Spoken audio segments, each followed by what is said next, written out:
land promised to the Haudenosaunee of the Six Nations. And it's the traditional territory of the neutral Anishinaabe and Haudenosaunee people. So just to give you the agenda for today, we're going to have a few opening remarks from Alison Blay-Palmer. Then we're going to have a panel of the authors who are here today to launch the book, and probably some time for questions. And then we're going to have closing remarks from Jennifer Clapp.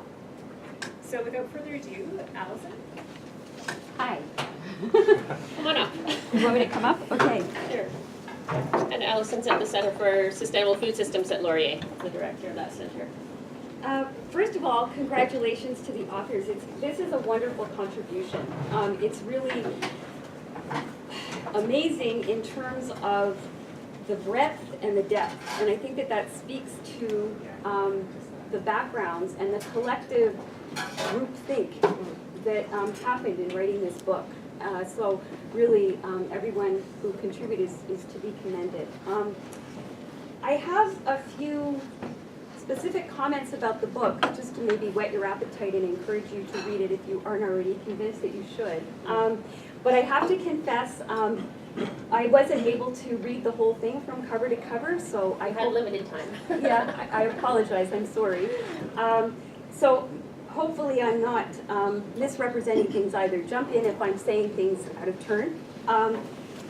And I guess one of the things that struck me about this book is that it really gets at the complexity of the Chinese organic sector and includes many considerations, such as the rapid growth, the tensions and opportunities that are offered by the top-down and bottom-up initiatives that are taking place within the country.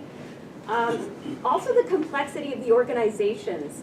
So they really dove into many different kinds of organizations at different scales, which is so impressive.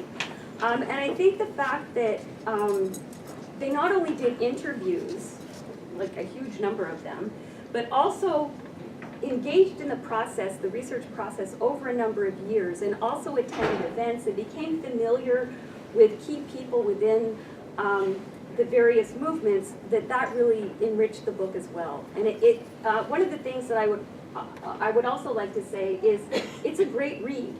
It's got lots of Theresa, you're looking at me like. Nice to hear that. Well, it's not surprising at all. Like you guys, I think it's almost like being in the room while the four authors were talking. So even though each co-author is not on each chapter, I think that you did talk about things a lot because it's almost like being in the room, listening in on a conversation, reading each chapter.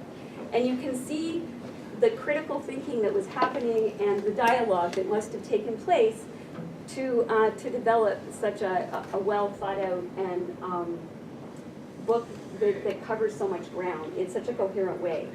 So, for example, it looks at farmer co-op organizations, farmers markets, state-supported organic and ecological agriculture, buying clubs and CSAs, and also informal kinds of agricultural growing, such as recreational plots. It also takes into account the very contested role of consumers and how consumers can or can't engage with this system and what the barriers are for that and how people can get involved.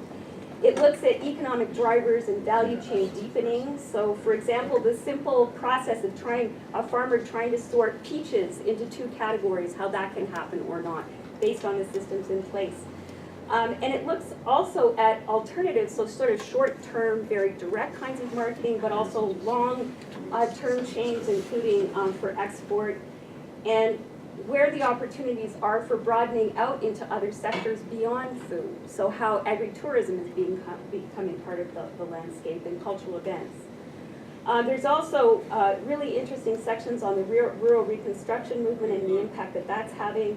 The role of standards is also a really critical part of the book, particularly geographical certification and the push for safer food supply.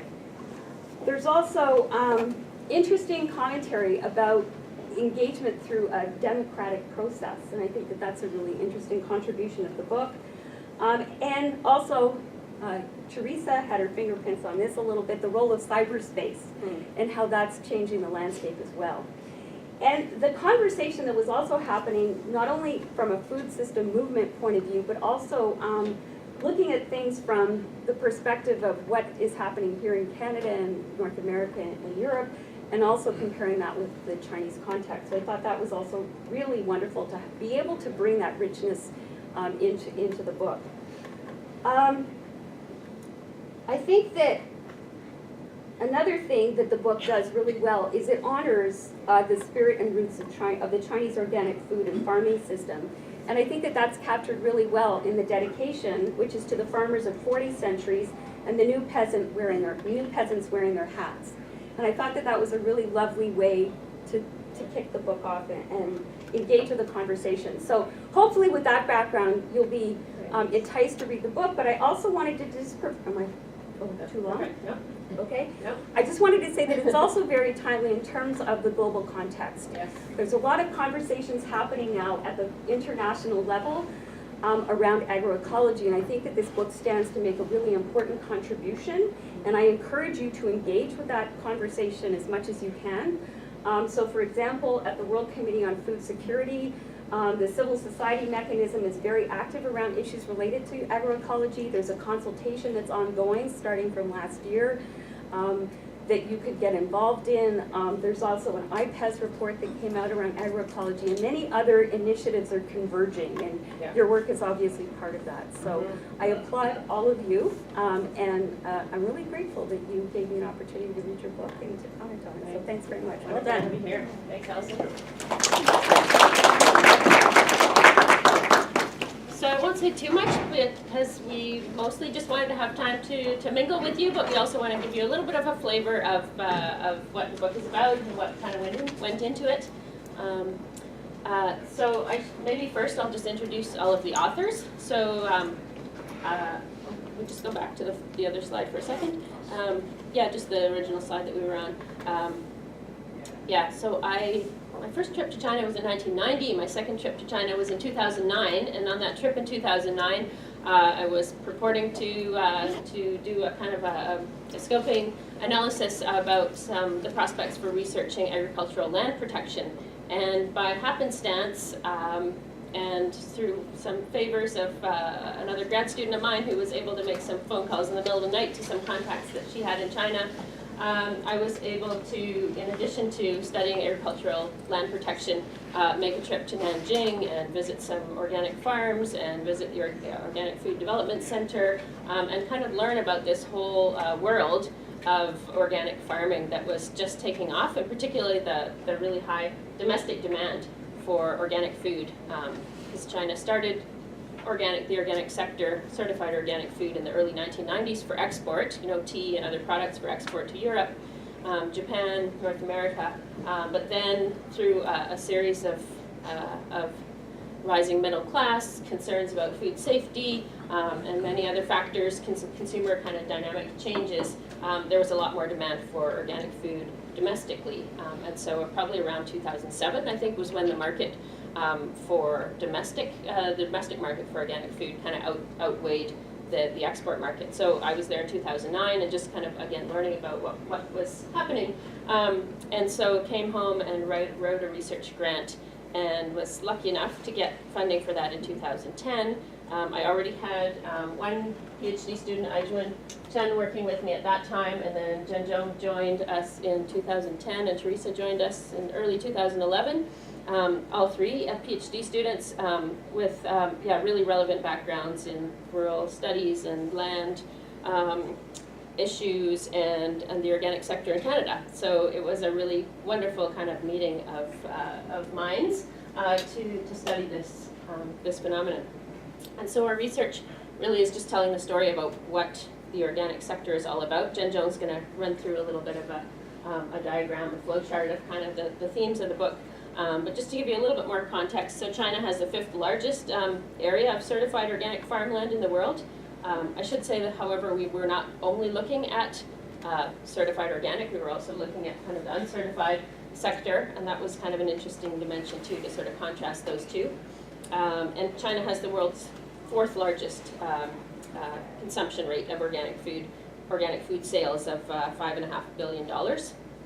And so as our team's research demonstrates, there's efforts underway to expand the ecological agriculture sector ecological agriculture practices, improving the quality of food that's produced in China and that's consumed there as well as abroad. And so thereby, I think this research is significant not just for China domestically, but also for kind of the global food system. And it was interesting, I was chatting with somebody last week who was saying, given all kind of political crisis and turmoil that's happening in Brazil, a lot of people around the world that are kind of promoting and advocating for agroecology are increasingly looking to China as kind of the representative, kind of a new representative in an emerging economy for leadership in agroecology.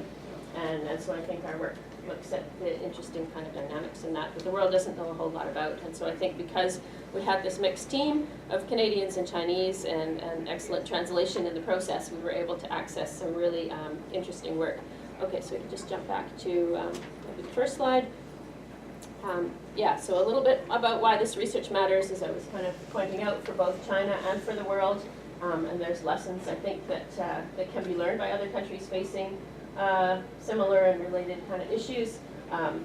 In Canada, you may be interested in knowing that Canada imports about $400 million worth of food from China. Not a lot of that is organic, but again, that may be changing over time as China's organic sector grows. But yeah, there's a lot of interesting lessons. The future of small-scale farmers. I mean, Alison in her opening remark was saying this kind of, it just ties into so many different things going on around the world. The FAO is having a meeting this week about the future of small-scale farmers. So that's another interesting tie-in, because we were really interested in the role of small-scale farmers within this kind of piece of the ecological agriculture sector. So I want to just, before I turn it over to Zhenzhong, say a little bit about the research that we did. So as I said, it started with the four of us, the 3 PhD students and I.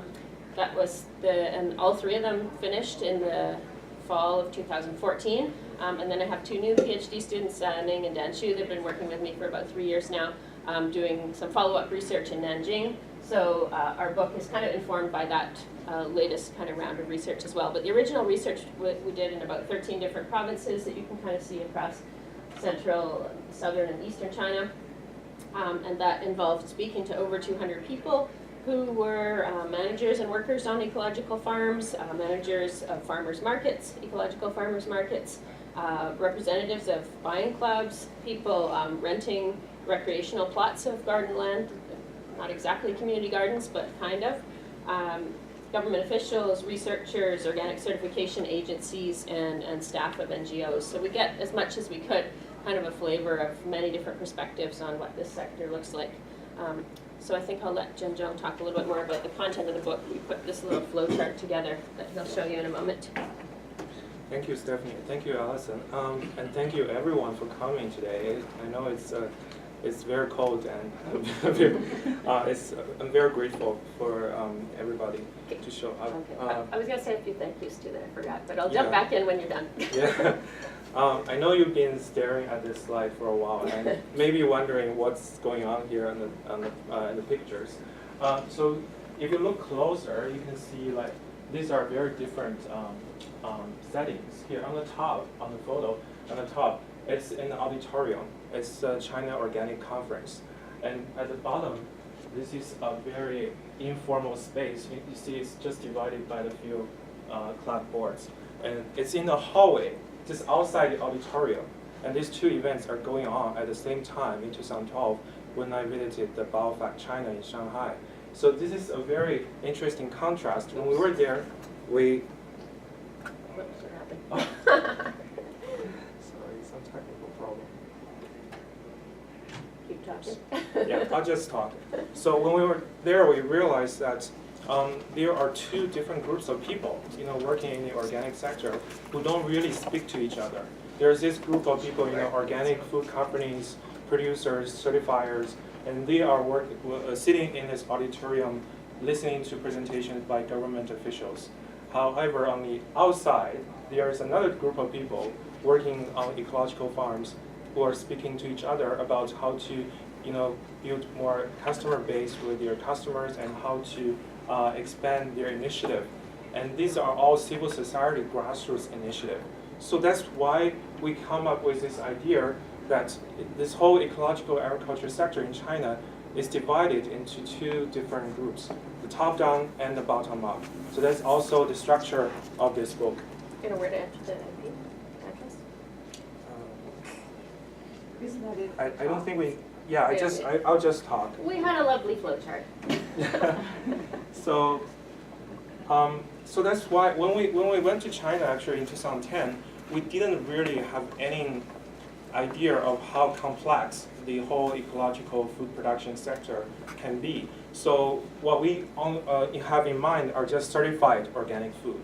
But when we were there, we realized that besides certified organic, there are also other certifications, like certified green food and certified hazard-free food. These are the three major standards for quality food certification in China. And these all, they are all different kinds of actors playing to produce this certified organic food and also marketing them amid this food safety anxiety.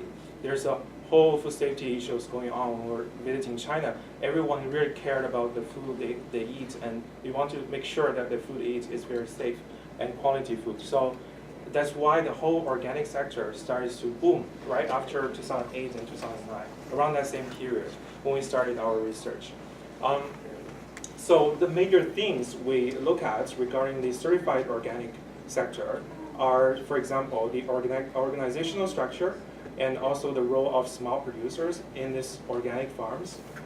When we look at the organizational structure, we see like three major different types of companies. The one is farmers cooperatives organized by farmers, but these are very rare in China. Although that we heard there are more than 1 million farmers cooperatives in China, but according to existing studies, 95% of them are just fake farmers cooperatives. They claim to be farmers cooperatives to just get government subsidies. There's a second kind, which is the most common kind, is the companies leasing land. Companies lease land from small producers, and they start this organic food company, and they hire these small producers as farm workers to work on their land. And the third type is the contract farming. So these are the major themes we look at for the certified organic sector. And in the meanwhile, as I said, we discovered a whole new world, that there are all kinds of initiatives going on beyond the certified organic sector. These are the people who are producing food following the organic principle, and they are doing this ecological farming based on their own experience, their own knowledge, and their own network. These are what we call the uncertified organic agriculture or food, or sometimes you can call it informal. And most of these are just civil society and grassroots initiatives, what we call alternative food networks, including such as community-supported agriculture, farmers markets, and buying clubs, and also other different kinds of initiatives. So we ask ourselves the same question: who are doing, who are practicing all this uncertified organic production, and why are they doing this, and what are their motivations, and how they're doing it? So these are the major themes we look at when we are examining the uncertified organic sector, including their distinctiveness and comparing to their Western counterparts, their different values and how do they have access to land, and their different farming approaches, and also, of course, the role of new farmers. New farmers is something we discovered also in the field when we talked to these different initiatives, and they told us that they call themselves as new farmers because they are different from traditional farmers. They are well educated, they are largely entrepreneurs, but they are starting this business sometimes and hiring farmers to work on their farm. But they themselves, sometimes they are just grassroots initiatives. They do not have many connections with the government, therefore they don't get government subsidies and supports. And besides all these different initiatives, we've realized in the 2012, when Theresa and we went to this conference in Chongqing in southwest China, in this sustainability conference, we realized this whole civil society movement called New Rural Reconstruction Movement, promoting sustainable rural development across the country. They are playing a major role in the development of some of the earliest community-supported agriculture and other civil society initiatives. So we started to pay attention to this initiative, and so in a book there's a chapter 9 talking about the New Rural Reconstruction Movement, what kind of roles they are playing in facilitating the development of all kinds of alternative food networks. And when we examining them, we realize that they are really struggling with the state. So they are civil society organizations, but they face all kinds of challenges, from the state. So this is really the issue about state versus civil society. And they are interacting with each other, but the civil society is really confined by the state's actions. Meanwhile, the civil society is also affecting the state's agenda, state's capacity to deal with many of the sustainability development issues. So that also speaks to the overall structure of the book, including top-down and bottom-up. We see top-down as the government's interventions and government's roles in the development of the certified organic sector, and we see bottom-up as the development in the grassroots civil society initiatives. And yeah, just to say a few words about these few photos that Steffanie took in China. Sure. So we'll turn it over to Theresa in a moment, but yeah, if you'd like to keep in touch with us, our Twitter and new Instagram are up there. And we have a LinkedIn group in which we're doing daily posts on a range of food system issues related to what's going on in China, economic, environmental, social, cultural, etc. So that's another way to follow our research and to join us. Thank you all for coming. My first exposure to China, and those of you who are good at math and know a little Chinese history can do the calculation in your head, but that was our first television in our home. I grew up on a vegetable farm here. We were farmers. And the first images I ever saw on television were starving Chinese peasants. Worst famine ever recorded on the planet, in fact.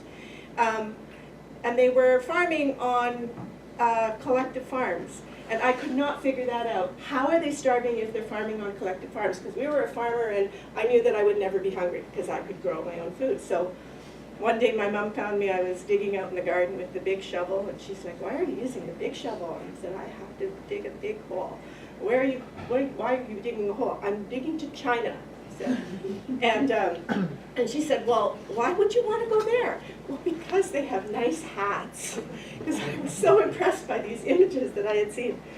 But most of my life I wasn't really a China follower or watcher, and was pretty much out of my mind until I became quite active in the early days of the organic movement here.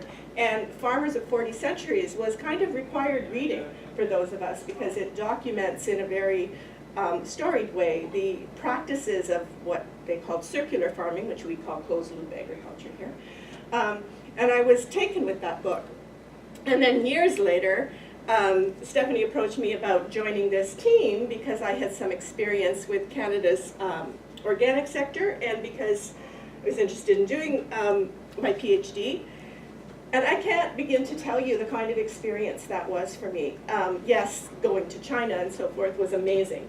But to work in a team that was itself intercultural and in a way where we weren't doing separate research projects, we were doing a combined research project with shared data, shared interviews, captured in a way that were useful to the team, documented in a way that were useful to the team, but with different lenses. So I like to think that when we assembled as a team, we were two people who would never consider criticizing the Chinese state, and two people who had only ever considered criticizing the Chinese state.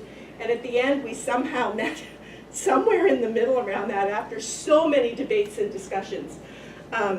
So that flavor that Alison picked up on, I think, did come out of really over years constant discussions and immersion in the context, and like a whole lot of dumplings. Thousands and thousands of dumplings went into the writing of this book. So for me it was an amazing experience and ended with way more questions than of course what we wrote about. I still struggle with why is it that our academic discussions of food sovereignty don't link China into that discussion better. The country that has the most peasant farmers anywhere on the planet, and they're nowhere in our literature about that. Questions about resistance and what is resistance. Here I was coming across the beginning of an alternative food movement in China what were they resisting? They had and have common land tenure. I had been advocating for policies for common land tenure here for decades. They had state engagement and state involvement and funding in the ecological agriculture sector. I'm still advocating here for state engagement. So why were they resisting?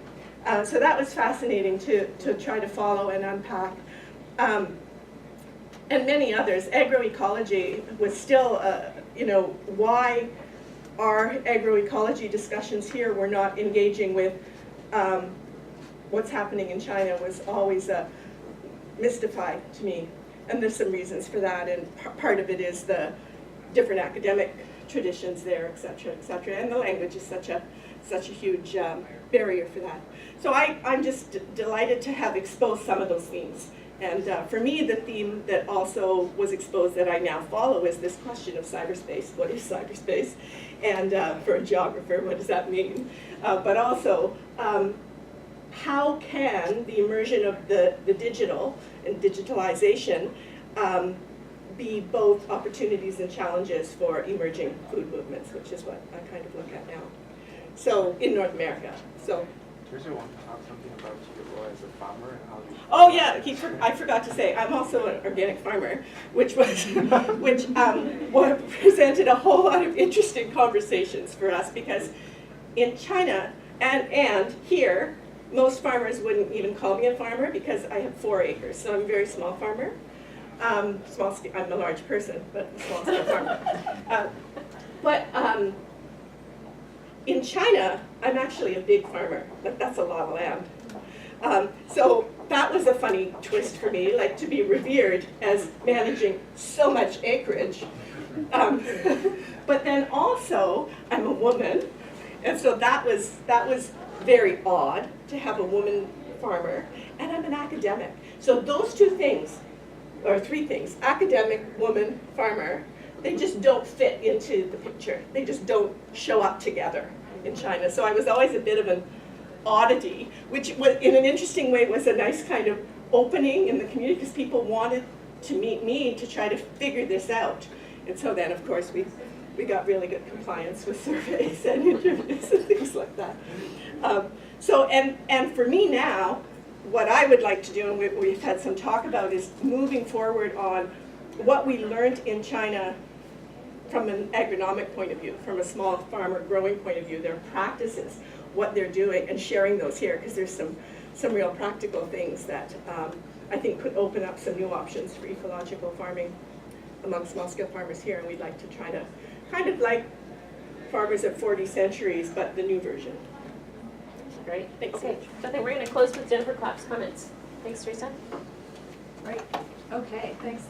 Thanks to the authors for giving me the chance to say a few words about the publication of the book, which is really exciting. And I just want to congratulate all of you. And it's meaningful for me to say a few words about the book because I've obviously been colleagues with Steffanie for a long time, but also have interacted with each one of Committee members? The members, yeah. Committee members for Theresa, and Theresa took my class when I was at Zhenzhong's PhD committee in Zhenzhong, hanging out in the food room. So it's just wonderful to see the book come together.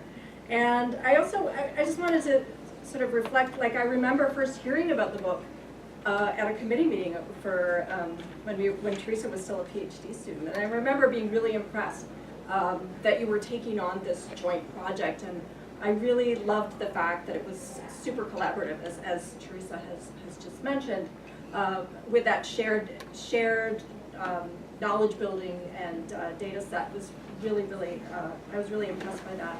And it's been great over the years to see the products of this research through your joint publications, that you've been very successful in getting articles published along the way, but also through various presentations to the Waterloo Food Issues Group, which has been wonderful to hear about your research as it's unfolded. So again, especially nice to see the book emerge at this point.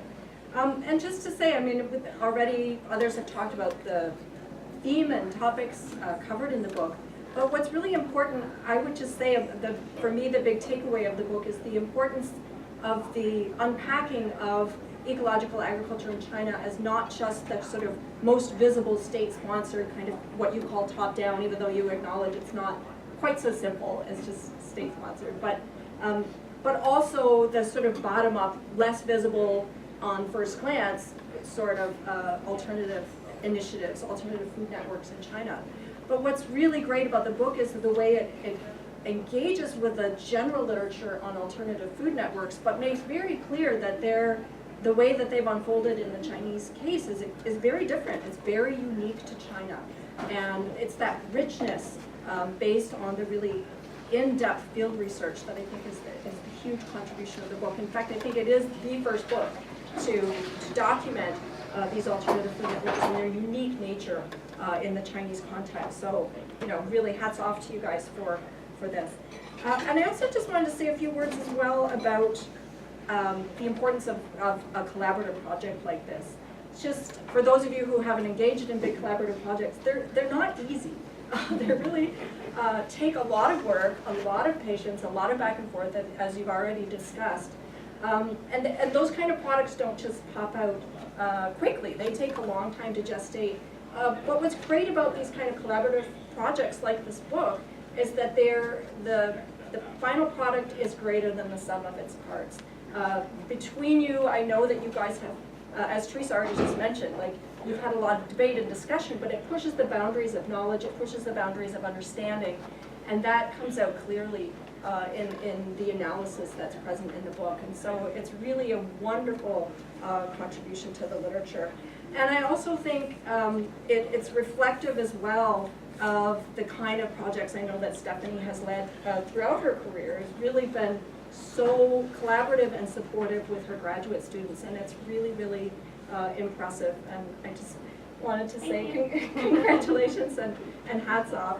And if I had a glass, I would say let's, I'll get some tea in a minute. But really, would love to toast you, all of you. I know Ezhuan's not able to be here, but to toast you in this wonderful accomplishment. So congratulations. Well, our dumpling team is still busy boiling dumplings and ferrying them up here, so we do have more and lots of tea at the back. Yeah, Zhenzhong was up late at night preparing all the stuffing for that. Angie is here from Fertile Ground CSA Farm, and she's been an inspiration for me over the last 10 or 11 years as I've been a member of her CSA, and so, she was the first, the main farmer that I was thinking about as we were visiting these CSAs in China and trying to figure out what is a community-supported agriculture farm in a Chinese context, because this is what I think about when, being in a Canadian context. So thank you for your inspiration and connection. Jen Fenning is here from Fenning's Organics, and I connected with her over the Food System Roundtable, which Theresa was one of the key people to sort of get that off the ground, supported by Public Health when she was working there at Waterloo Region Public Health several years ago. And so I've had this, it's been a real fun kind of cross-fertilization of inspiration of the food movement and people connected to that across Canada, and then finding out what's the equivalent in China. And the amazing kind of translation issues that we were exploring with Zhenzhong, the nuances of, what does this term mean, and how does it have that kind of connotation and that nuance in a different context. So it's been a delight to work on, and it's a delight to share some of this with you today. So thank you so much. So feel free to stick around, eat some more food, chat with us, take a look at the book, leave your email with us if you'd like to keep in touch. Thanks to everyone.